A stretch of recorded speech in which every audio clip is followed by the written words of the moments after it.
অশিক্ষিত মাকে পরিচয় দিতে আত্মসম্মানে বাঁধে স্কুল শিক্ষক ছেলের। লিখেছেন বিশ্বজিৎ হালদার। সেদিন ভিড় ট্রেনে বাড়ি ফিরছিলাম।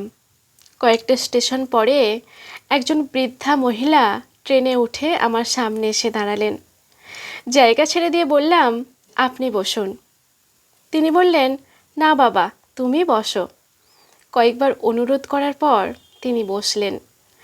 কিছু সময় পর দেখলাম তিনি কাঁদছেন। জিজ্ঞেস করলাম, কি হয়েছে? আপনি কাঁদছেন কেন? চোখ মুছতে মুছতে বললেন, আজ মনে হচ্ছে আপন থেকে পর ভালো। আমি জিজ্ঞেস করলাম, হঠাৎ এমন বলছেন, কি হয়েছে? একটা দীর্ঘশ্বাস ফেলে বললেন, আমার ছেলে স্কুল মাস্টার, ছেলে মেয়েদের শিক্ষা দেয়, অথচ ইংরেজি না বলতে পারা অশিক্ষিত মাকে সবার সঙ্গে মানিয়ে নিতে তার আত্মসম্মানে বাঁধে। গ্রাম ছেড়ে শহরে একটা ফ্ল্যাট বাড়ি কিনে সেখানে থাকে সুন্দরী বউয়ের সাথে। এখন তার শ্বশুর শাশুড়ি নিজের মা বাবার থেকেও বড়। কাল ছেলে বৌমার বিবাহ বার্ষিকী ছিল, বিলাসী আয়োজন ছিল। আত্মীয় স্বজন বন্ধুবান্ধবের ভিড়ে নিজেকে খুব বেমানান মনে হচ্ছিল।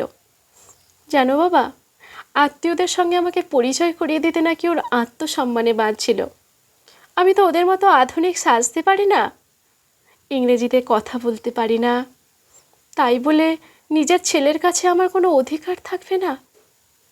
ভাগ্যিস ওর বাবা নেই, এসব সহ্য করতে না পেরে হয়তো গলায় দড়ি দিত। আমি তো আর মা হয়ে অভিশাপ দিতে পারি না। নিজের ছেলে তো বলো, যাকে 10 মাস 10 দিন যাকে গর্ভে ধরেছে, নিজের সর্বস্ব দিয়ে যাকে মানুষ করেছে, সে ভালো থাকলেই তো আমার খুশি বলো।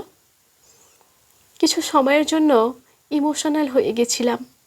বুঝতে পারিনি কিভাবে সান্ত্বনা দেব বৃদ্ধা মানুষটাকে। শুধু ভাবছিলাম, জীবনের সঠিক শিক্ষাটা যে পায়নি, সে ছাত্রছাত্রীদের কি শেখায়। ভাবছিলাম, স্বার্থপর সমাজ ঠিক কোথায় এসে দাঁড়িয়েছে। বৃদ্ধা নেমে যাওয়ার সময় বললেন, ভালো থেকো বাবা। মনে মনে ভাবছিলাম, অচেনা তবুও মনের কথাগুলো কেমন অনায়াসে খোলা মনে বলে গেলেন। আরও কত অভিমান দুঃখ জমে আছে মানুষটার মনে।